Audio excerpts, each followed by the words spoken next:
So today I will be reviewing Teen Mom 2 Season 7 Episode 25. Up until now, I always thought Farrah Abrams was the meanest person on the whole Teen Mom franchise until today. So let's talk about it. Who's the new person to claim the meanest person in the MTV Teen Mom franchise? You know who it is. Kailyn Lowry. I mean, this is getting hard to watch. I mean, it's getting worse and worse each episode. I don't even know where to begin. I'll try to start at the beginning, but this woman looks nothing like the person that first came on our screens a couple years ago. And usually people evolve for the better. Not Kailyn. She's getting more heartless and ruthless by the day. Her MO is she's really nice to you until she doesn't need you anymore. And then overdone, move on, and I don't care how you feel about it. And that's exactly how she's treating poor little Javi. Like the dirt under her fingernails. It is horrible to watch. Horrible. So she has no more use for Javi anymore. I mean, when he went to war and was putting his life on the line, she decided that we're done. And so I'm going to move on and I'm going to find me somebody else. And that's exactly what she did. And then when he came back, she informed him of the news, but she was really heartless about it. I mean, if she was sensitive or felt bad about anything that she did, it sure didn't come across on film. None of those scenes were being filmed. The only thing that came across was like, I moved on. When are you going to get over it? And you need to move on too. And she actually said this line. This was the most, I damn near fell off my chair. She said, sorry, but not sorry. Sometimes you got to hurt people to get what you want.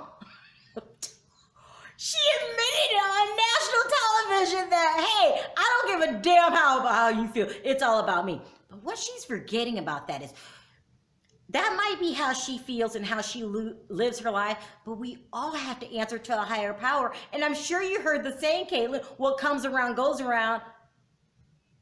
One day, Kailyn, you're going to be sitting in the same position as Javi, and it's going to hurt 10 times worse. Because that's the way God teaches people lessons. If you don't get it, it's going to get worse and worse until you get it. She's showing no remorse for the infidelity, for the respect of the marriage. So he came to pick up his son, little Lincoln, and she had little Isaac there, and she was just like, no, you can't go. Isaac, you gotta go see your dad. Come on, let's go.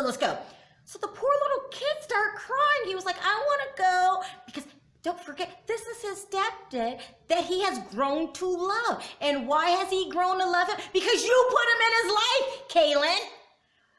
So she's pulling the boy up by his arm, taking him to his dad's house, and she's like, why are you crying? Why are you crying? What are you crying about? What are you crying about?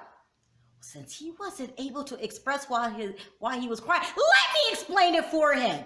Because you're ripping his stepdad out of his life and you want Isaac to stop loving him the way you have. That's not how life works, Kailyn. Children especially become attached to people. And because you're done and over him, little Isaac isn't. Don't you see the pain that you're causing him? And at this point, Javi isn't even asking for a reconciliation. He's just asking for the basic human need that we all need, and that's a little respect.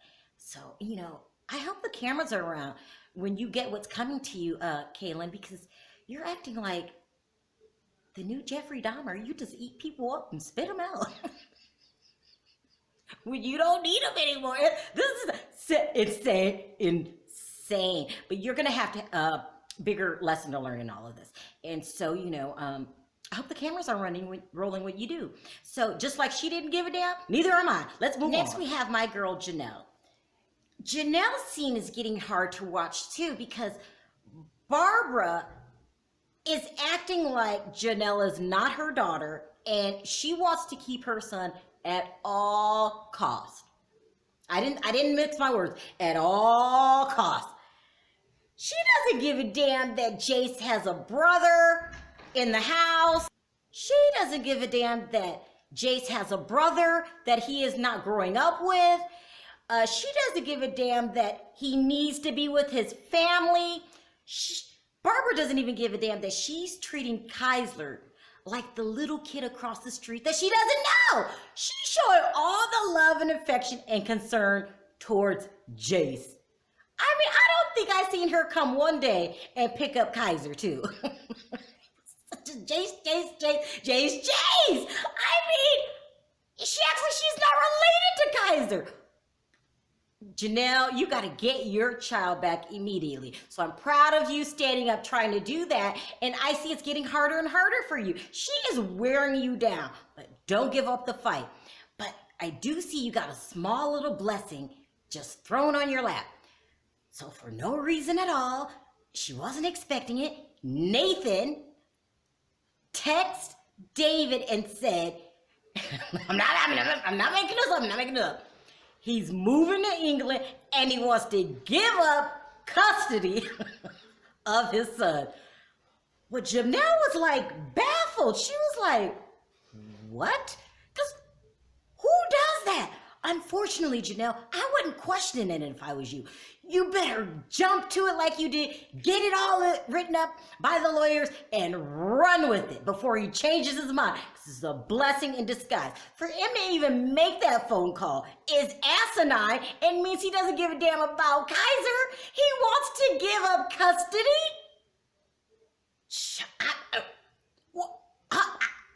Janelle was baffled. I'm baffled. Everyone's baffled. The producers were baffled. Everyone's like, what? Who does that? But no one has time to question it. Janelle, take this gift and run. Run before he changes his mind, because you don't need another headache known as Nathan.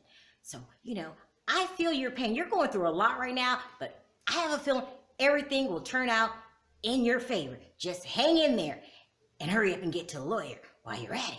So we have Leah. She's going through figuring out what she wants to do with the rest of her life. Like, which college, what do I want to study? Things like this. Now, Chelsea went through this period where you just got to find your way. That's what I call it. You got to find your way. And you're off to a good start. You'll find your way. And hopefully you'll end up like the lucky star known as Chelsea. Chelsea has the best life on the show. I mean, it's getting sickening to watch. I mean, the other girls are going to start getting mad if something bad doesn't happen to you. But nothing bad happened in this episode. She went and got her marriage license with Cole. They're just the cutest couple in the whole franchise. Yeah, I'm thinking in the whole franchise. And they're excited as they can be because their baby's on the way. And even little Aubrey's excited. The only thing that is a little bit off kilter here is that her mom, she went out to lunch with her mom and Aubrey, and the mother says to Aubrey, she doesn't say this to Chelsea, she says to Aubrey, aren't you glad that you have a new dad? As if Adam didn't exist. Aren't you happy Cole is going to be your new father? And Chelsea shut it down immediately, which she's supposed to. You can't act like Adam doesn't exist. That's her dad. Whether you like him or not, whether he has a head full of problems or not, that's still her dad. So I'm glad Chelsea said, Mom, cut it out. Because you can't corrupt a child like that by downing the other parent. And no matter how good Cole is, at the end of the day, that is not her father.